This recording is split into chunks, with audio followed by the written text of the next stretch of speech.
লও লও লও সালাম। সম্মানিত সুধী, প্রিয় বন্ধুগণ, বাংলাদেশ জাতীয়তাবাদী দল এবং সকল অঙ্গ সহযোগী সংগঠনের নেতৃবৃন্দ আমার সাথে উপস্থিত আছেন। বাংলাদেশ জাতীয়তাবাদী দল বড়খাতা ইউনিয়ন শাখার সম্মানিত সদস্য সচিব জনাব ওবায়দুর রহমান সরকার এবং অন্যান্য অঙ্গ সংগঠন সহযোগী সংগঠনের নেতৃবৃন্দ, সবাইকে আমার সালাম, আসসালামু আলাইকুম এবং আজকের এই বিজয়ের শুভেচ্ছা। প্রিয় বন্ধুগণ, যে লোকটির জন্ম না হলে হয়তো এই স্বাধীনতার ঘোষণা আসতো না, আমি গভীর শ্রদ্ধার সহিত স্মরণ করছি শহীদ প্রেসিডেন্ট জিয়াউর রহমানকে। আমি গভীর শ্রদ্ধার সহিত স্মরণ করছি 1971 সাল থেকে শুরু করে 2024 সাল পর্যন্ত এদেশের জন্য যারা রক্ত দিয়ে শহীদ হয়েছেন, যারা ইজ্জত দিয়ে এই বাংলার স্বাধীনতাকে রক্ষা করেছেন, আমি তাদের প্রতি গভীর শ্রদ্ধা নিবেদন করি।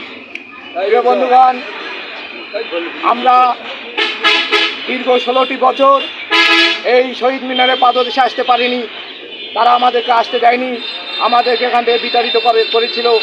আজকে 24 জুলাই আগস্টে যে রক্তক্ষয়ী সংঘর্ষে আমাদের প্রাণপ্রিয় ছাত্ররা এদেশকে একটি নতুন স্বাধীনতা উপহার দিয়েছে, সেই স্বাধীনতার স্বাদ আজকে আমরা উপভোগ করছি। প্রিয় বন্ধুগণ, এই স্বাধীনতার যাতে বিনষ্ট না হয়, এই স্বাধীনতাকে যেন আমরা রক্ষা করতে পারি, আমাদের ছাত্রদের যে পবিত্র রক্ত, সেই রক্তকে যেন আমরা আজীবন সম্মান দিয়ে শ্রদ্ধা দিয়ে স্মরণ করে রাখতে পারি, সেজন্যই আমরা কোনো প্রকার ষড়যন্ত্রকে এখানে প্রতিষ্ঠিত হবে দেব না ইনশাআল্লাহ।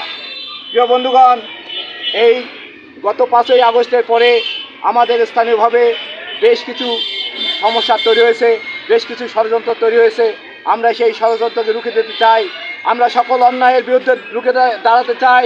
বড়খাতা বিএনপি এবং সকল অঙ্গ সংগঠন সকল প্রকার অন্যায়, সকল ষড়যন্ত্র আমরা রুখে দেবো ইনশাআল্লাহ। প্রিয় বন্ধুগণ, বাংলাদেশ জাতীয়তাবাদী দল আজকে সকালবেলায় পতাকা উত্তোলনের মাঝে, আমাদের দলীয় কার্যালয়ে পতাকা উত্তোলনের মাঝ দিয়ে আমরা আমাদের কর্মসূচি শুরু করেছি। এরপরে আমাদের বিজয় র্যালির পরে আমাদের সকাল 11টায় বাংলাদেশ লালমনিরহাট জেলা মোটর শ্রমিক ইউনিয়নের একটি অফিস উদ্বোধন হবে, সেই অফিসে আমরা সমবেত হব।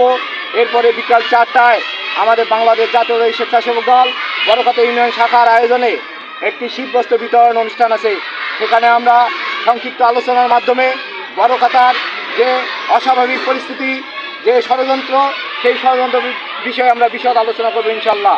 বিকাল 4টা থেকে রাত 8টা পর্যন্ত শীতবস্ত্র বিতরণে আপনারা অংশগ্রহণ করবেন। আমরা সেখানে সবাইকে আপনাদেরকে আহ্বান করছি, সবাই আমাদের সাথে থাকবেন। বাংলাদেশ জাতীয়তাবাদী দল এবং অঙ্গ সংগঠন আমরা যেন অন্যায়ের প্রতিরোধ করতে পারি এবং একটি স্বাধীন সার্বভৌম রাষ্ট্র সমুন্নত রাখতে বাংলাদেশকে সারা বিশ্বের দরবারে আমরা যেন মাথা উঁচু করে দাঁড়াইতে পারি, এই আশাবাদ ব্যক্ত রেখে এবং বর্তমান যে সরকার আছে এই সরকারকে সার্বিক সহযোগিতা করার প্রত্যয় ব্যক্ত করে আমি আমার বক্তব্য শেষ করছি। বাংলাদেশ জিন্দাবাদ, শহীদ রাষ্ট্রপতি জিয়াউর রহমান অমর হোক, ম্যাডাম খালেদা জিয়া জিন্দাবাদ, তারুণ্যের অহংকার তারেক রহমান জিন্দাবাদ। আমাদের অভিভাবক লালমনিরহাট জেলার অহংকার, লালমনিরহাট জেলার সংগ্রামী সভাপতি, জাতীয় নির্বাহী কমিটির সাংগঠনিক সম্পাদক জনাব অধ্যক্ষ আসাদুল দুলুভাই জিন্দাবাদ। আমাদের হাতিগঞ্জ পাটগ্রামের মা মাটি মানুষের নেতা, আমাদের সকলের প্রিয়, বন্ধু বান্ধবের প্রিয়, জনতার বান্ধব ব্যারিস্টার হাসান রাজীব প্রধান জিন্দাবাদ। সবাইকে ধন্যবাদ। আসসালামু আলাইকুম ওয়া রাহমাতুল্লাহ।